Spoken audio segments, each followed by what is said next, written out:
Al presidente Castillo lo mantienen con prisión preventiva y le han impuesto otra prisión preventiva, pero no hay aplicación de ninguna norma legal. No hay, no, por donde se vea. No hay aplicación de ninguna norma legal. Sin embargo, en segunda instancia lo confirman con argumentos totalmente incoherentes. No es que esos jueces no sepan el derecho. No es que estén equivocándose. No es que estén haciendo una errónea interpretación. Lo que sucede es que se han convertido en vulgares chacales de esta dictadura. Eso es. Y los fiscales ya, ni para qué decir. La señora Patricia Benavides ha sido una notoria y furibunda opositora al presidente Castillo. Y simplemente cumple un papel político. Entonces, cuando a las personas las encarcelan por consignas políticas, sin haber cometido delito alguno, esa persona es preso político, como dice el compañero.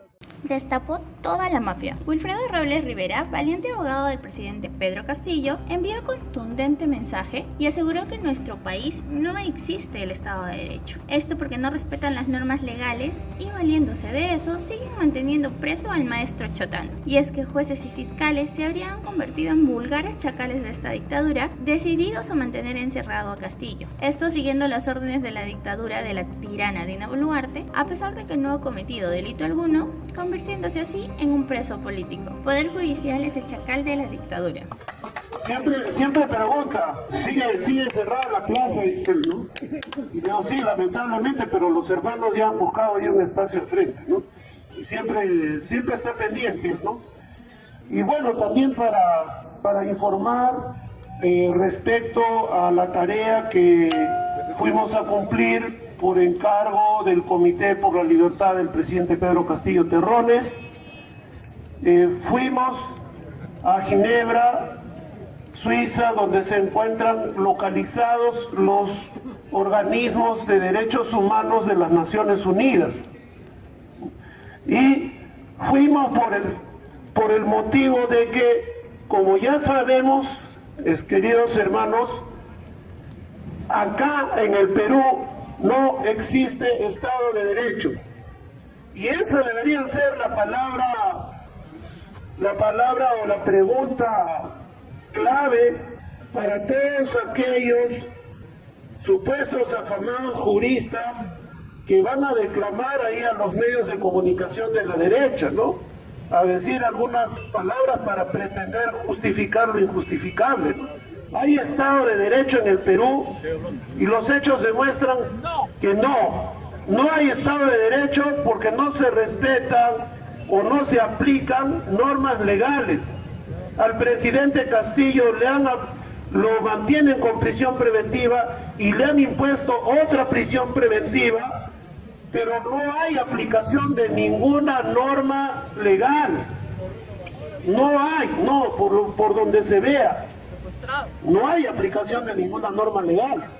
Sin embargo, en segunda instancia lo confirman con argumentos totalmente incoherentes.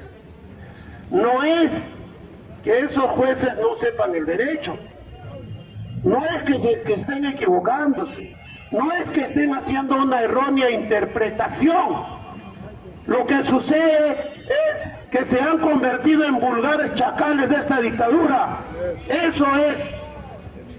Y los fiscales ya, ni para qué decir. La señora Patricia Benavides ha sido una notoria y furibunda opositora al presidente Castillo.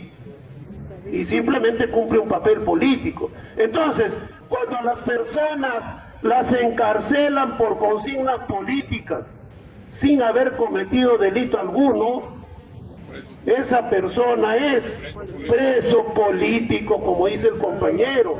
Por eso decimos que el presidente Castillo es el primer preso político de esta dictadura, y luego han seguido decenas de compañeros que están purgando prisiones preventivas, como el caso de la compañera Janet Navarro, maestra indígena andahuaylina, que le han impuesto 30 meses de prisión preventiva, y otros hermanos en el Cusco, en Puno, en Arequipa, en Ayacucho también, ¿no? prisiones preventivas acá en Lima, han traído en helicópteros, etcétera. Son presos políticos de una dictadura. Entonces, cuando no hay Estado de Derecho dentro del país, tenemos que buscar en los organismos internacionales. Lo más inmediato es que hay un organismo que es la OEA, el organismo regional, que se supone que debe no solo mantener las buenas relaciones entre los estados, sino velar porque en estos se respeten los derechos humanos contenidos en una carta. Pero ¿qué sucede con la OEA, hermanos? Sucede que la OEA también está respaldando el golpe. Son cómplices, por eso vinieron en diciembre y se negaron a entrevistarse con el presidente Pedro Castillo en presencia de su abogado. Se presentaron en la madrugada a despertarlo al presidente y cuando nadie podía verlos, a preguntarle un par de cosas. Y esos eran adelantados, ni siquiera eran miembros de la comisión. Pero estos se reunieron con la usurpadora Dina Boluarte y en enero vinieron los propios miembros de la Comisión Interamericana y estos ya no quisieron visitar al presidente Pedro Castillo, pero sí se fueron a Palacio de Gobierno.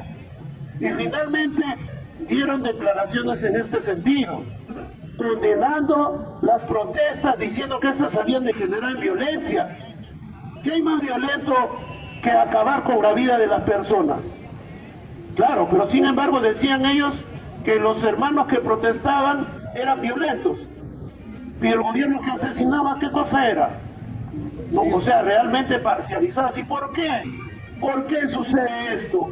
Porque la OEA está presidida por un sujeto de apellido Almagro. Este tipo ya viene apadrinando golpes de Estado derechistas en diversas naciones de América Latina. Claro, en el caso de Dilma Rousseff, en el caso del compañero Evo Morales, lo hemos visto a salir como un barrista, como un agitador, ¿no? Poco le faltaba para ponerse la vincha de los derechistas bolivianos. Entonces, este mismo sujeto es el que está actuando para que se cierren las puertas en la OEA. Entonces, claro, hay algunos de mis respetables colegas que dicen, ¿por qué no llevamos el caso a la Corte Interamericana?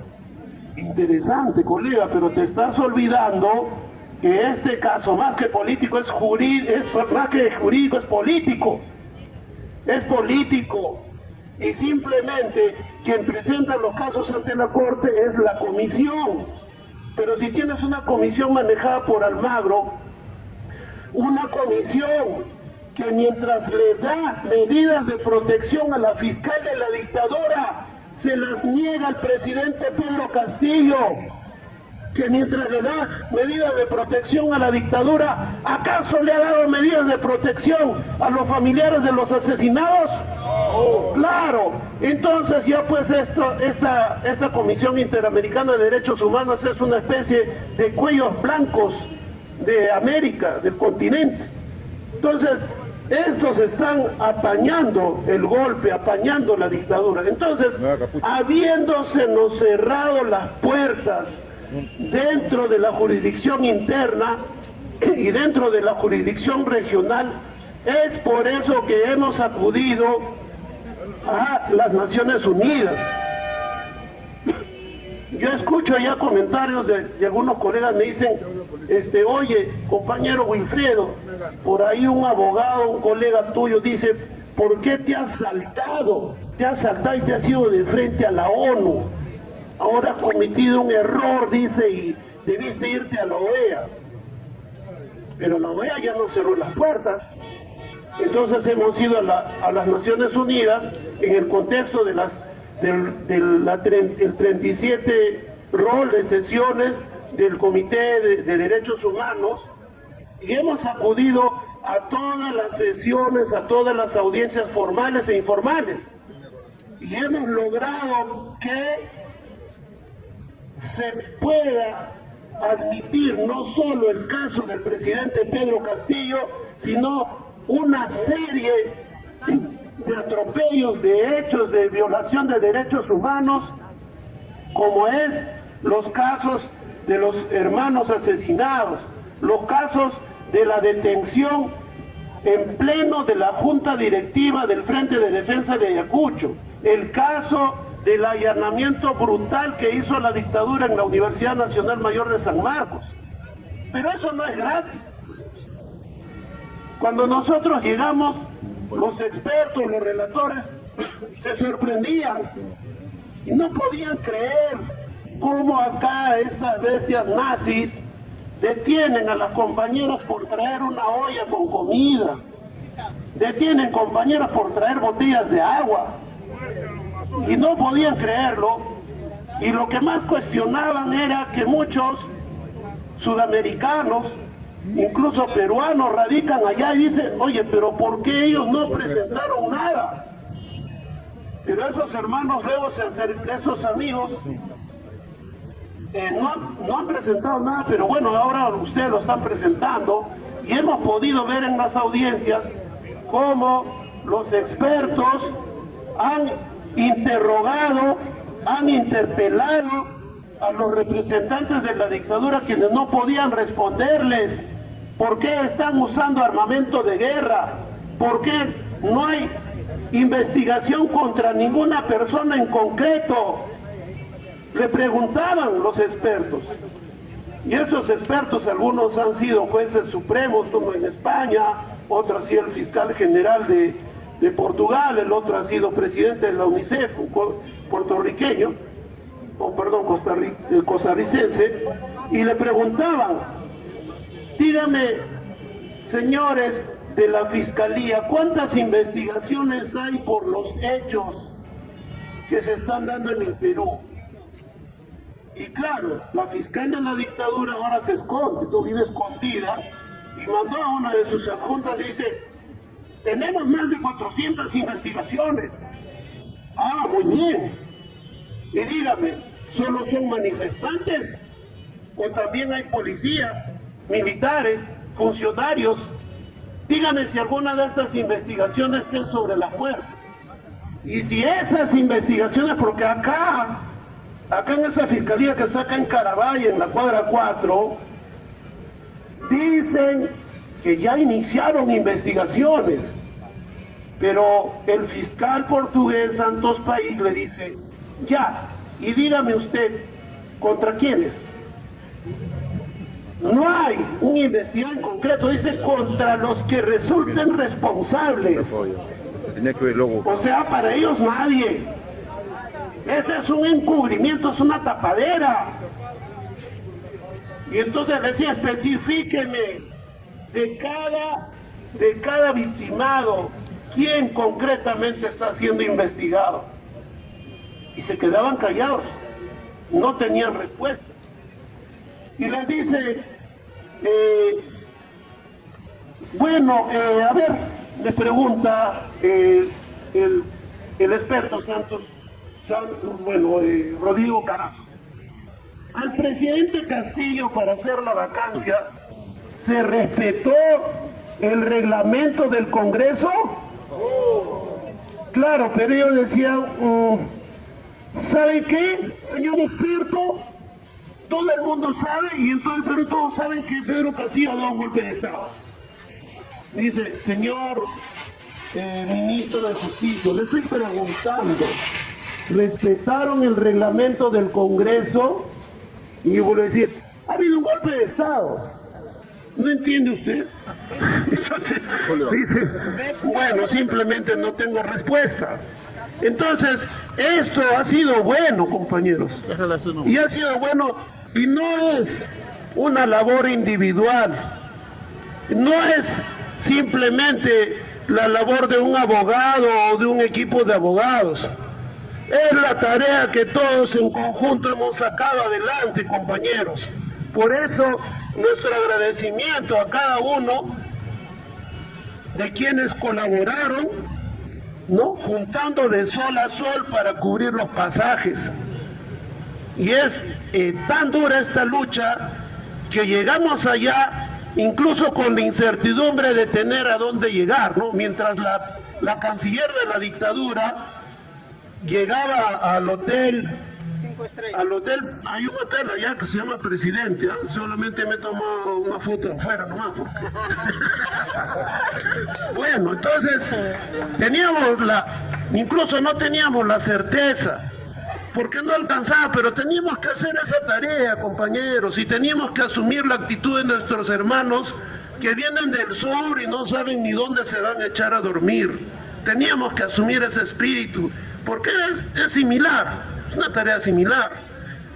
Y claro, y también agradecemos a nuestros hermanos allá hay peruanos que igual que nosotros se rajan para buscar el pan, y que al igual que nosotros están en contra de esta dictadura y nos apoyan desde allá, y hacen plantones, pero las cadenas de noticias no lo muestran, no lo presentan.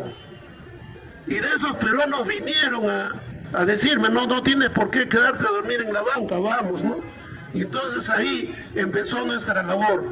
Entonces en ese día a día también hemos visitado las relatorías de libertad de expresión, de libertad de reunión, de libertad de asociación, de terrorismo, para denunciar cómo acá se abusa de los tipos penales de terrorismo, y a cualquier compañero que protesta lo quieren acusar de asociación terrorista, ¿no?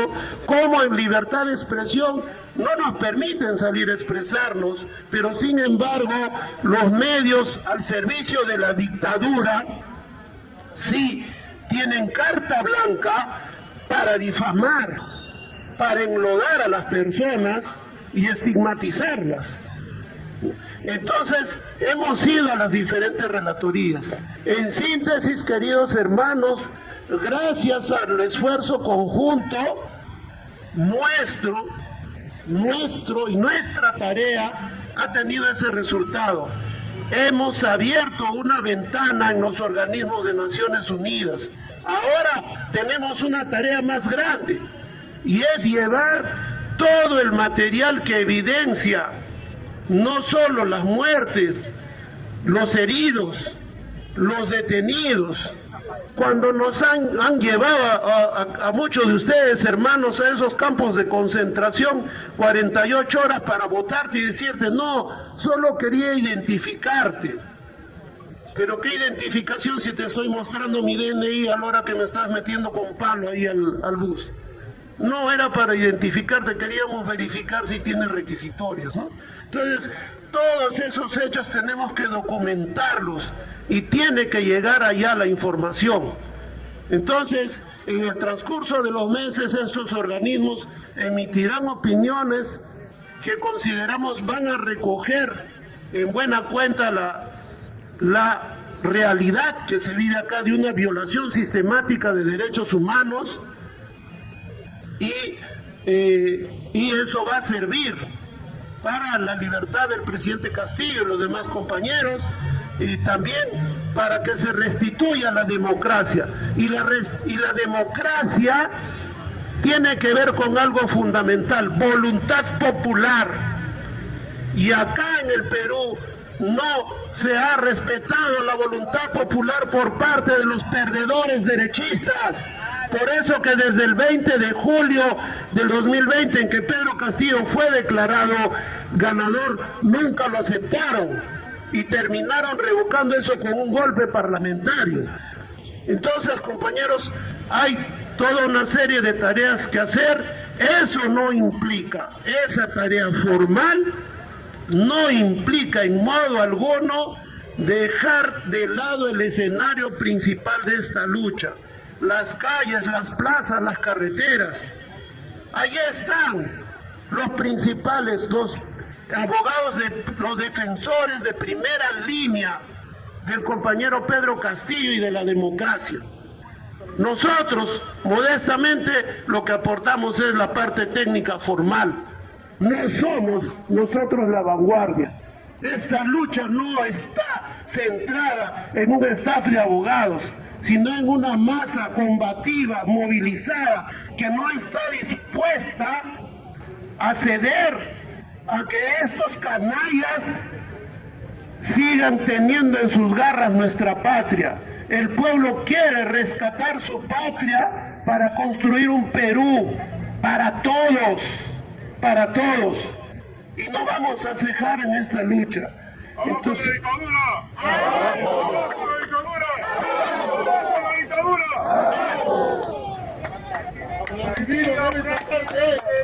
Aplauso, compañeros.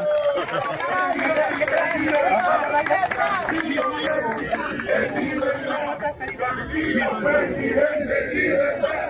Castillo, presidente, libertad. ¡Balsacho Pedro Castillo! ¡Mañana Pedro Castillo!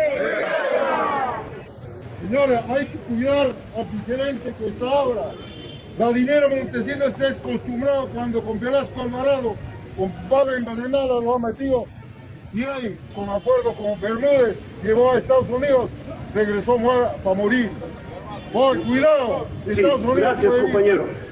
Bien, como decíamos hace un rato en la conferencia de prensa, estos tiranos, estos genocidas pretendieron encerrarnos en una casa de concreto sin ventanas y adentro masacrarnos, golpearnos, matar a nuestros hermanos y que nadie lo supiera en el mundo y que nadie nos atendiera. Pensaron que con el respaldo de la embajadora Lina Quena, con el respaldo de su padrino Almagro, no íbamos a poder llegar a ninguna instancia formal. Pero hemos encontrado una ventana y la hemos abierto, hermanos. Esto es un avance también para que esta dictadura sea aislada internacionalmente. Tenemos que aislarlos, tenemos que desenmascararlos, mostrarlos tal como son, mediocres y corruptos y asesinos. Entonces, esto va a servir a que puedan caer. Como decía, este tipo de gestión es un complemento a la lucha principal que se libra en el terreno. Yo muy agradecido, compañeros, sé que tienen cosas que hacer y bueno. El abogado Wilfredo Robles Rivera les dijo en la cara a jueces y fiscales vendidos que solo están siguiendo las órdenes de la genocida Boluarte, quien necesita que Pedro Castillo siga preso para que no salga a quitarle la presidencia y no pueda hacer justicia por todos los crímenes cometidos contra el pueblo. ¿Y tú qué opinas de las declaraciones del abogado Wilfredo Robles Rivera? ¿Crees que el Poder Judicial es ahora el chacal de Dina la asesina? Déjanos tu opinión en los comentarios y comparte este video para ayudarnos a que esta información llegue a más personas.